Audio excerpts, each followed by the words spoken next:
அனைவருக்கும் கணித வணக்கம். இப்போ பார்க்க போகிறது 7ஆம் வகுப்புக்குரிய கணக்கு 3ஆம் பருவம் பயிற்சி 2இல் 4ல் 9வது கணக்கை பார்க்க போகிறோம். உள்குறி வகை வினாக்களில் உள்ள கேள்வி.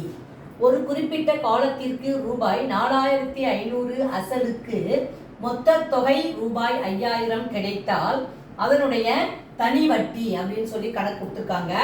மொத்த தொகை எவ்வளோ கொடுத்துருக்காங்க? 5000 ரூபாய். மொத்த தொகை ஏ 5000 ரூபாய். அசல் பி எவ்வளவு கொடுத்துருக்காங்க? 4500 ரூபாய். கேட்கப்பட்ட கேள்வி தனி வட்டி. அது என்ன formula? I is equal to A minus P. அதாவது மொத்த தொகையில அசலை கழிச்சோம்னா தனி வட்டி கிடைச்சிடும். அப்ப மொத்த தொகை எவ்வளவு? 5000 மைனஸ் அசல் வந்து 4500. இதுல கழிச்சோம்னா கிடைக்கக்கூடியது ரூபாய் 5400 கழிச்சோம்னா ரூபாய் 500 கிடைக்கும். அப்ப இந்த கணக்குக்குரிய விடை வந்து ரூபாய் 500. தனி வட்டி 500 ரூபாய். புரிஞ்சுங்களா?